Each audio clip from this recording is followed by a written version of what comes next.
우리나라 드라마를 보면 출생의 비밀과 기억 상실이 드라마의 단골 소재로 사용되고 있습니다. 자신의 뿌리를 찾고 기억을 되찾기까지 그 사람은 정체성의 혼란 속에서 방황하는 인생을 삽니다. 기억을 잃어버린 사람이 자신의 존재에 대해서 아무리 질문해봐야 답을 얻을 수 없습니다. 마찬가지로 하나님의 형상을 잃어버린 인간이 나는 누구인가 아무리 질문해봐야 답을 얻을 수 없습니다. 소금으로 만들어진 한 인형이 자기 자신이 누구인지를 알려고 길을 나섰습니다. 수말리 길을 두루 다니다가 어느 날 바닷가에 이르렀습니다. 그동안 보았던 것들과는 너무도 다른 야릇하게 꿈틀거리는 커다란 물체를 보고 소금 인형은 황홀해졌습니다. 당신은 누구세요? 이 말을 들은 바다는 빙그레 웃으며 대답했습니다. 내게 들어와 보렴. 이 말을 들은 소금 인형은 바닷속으로 첨벙첨벙 들어갔습니다. 바닷속으로 들어가면 갈수록 소금 인형은 점점 녹아 마침내 작디 작은 한 점으로 남게 되었습니다. 그 마지막 한 점이 녹기 전에 소금 인형은 이제야 내가 누군지 알겠다 라고 소리쳤습니다. 소금 인형은 바다 안에서 자신의 정체성을 발견했습니다. 그렇다면 우리 인간은 어디서 자신의 정체성을 발견할 수 있을까요? 성경은 우리 인간의 기원을 이렇게 말씀하고 있습니다. 하나님이 자기 형상, 곧 하나님의 형상으로 사람을 창조하시되 남자와 여자를 창조하시고 인간은 하나님의 형상대로 창조되었습니다. 하나님은 모든 피조물 가운데 오직 인간에게만 하나님의 숨결을 불어넣어 하나님의 형상대로 지으셨습니다. 따라서 인간은 하나님 안에 있을 때 온전한 존재입니다. 그러나 아담의 타락으로 인해 인간은 하나님의 형상을 잃어버렸습니다. 이때부터 인간은 정체성의 혼란을 겪게 되었습니다. 하나님을 모르고 나도 모르게 되었습니다.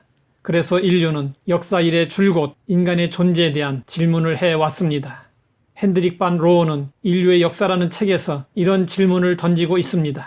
우리는 거대한 물음표 밑에서 살고 있다. 우리는 누구인가? 어디에서 왔는가? 어디로 가는가? 어떤 사람이 밤늦게 공원 벤치에 홀로 앉아 사색에 잠겨 있었습니다. 자정이 지나 그곳을 순찰하던 경관이 수상히 여겨 물었습니다. 당신은 누구요? 대체 무엇을 하는 사람이요?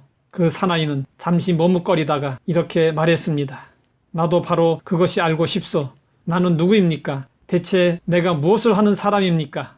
이 사나이는 세계적인 대철학자여 베를린 대학의 교수였던 쇼펜하우어였습니다. 경관이 물어본 두 가지 질문에 대철학자는 제대로 답하지 못했습니다. 우리는 이 질문에 어떻게 답을 할 수 있을까요? 이 질문의 답은 하나님 안에서만 할 수 있습니다. 그러나 인간은 죄로 인해 하나님께로 가까이 나아갈 수도 없게 되었습니다. 그래서 하나님께서 친히 사람의 몸을 입고 인간이 되셔서 하나님을 보여주셨고 십자가를 통해 우리가 하나님 앞으로 나아갈 수 있는 생명의 길을 열어주셨습니다. 예수님은 인간이 되신 하나님이십니다. 예수님은 하나님이시며 동시에 인간이십니다. 그러므로 우리는 예수님을 통해서 하나님과 인간의 참 모습을 동시에 볼 수 있습니다.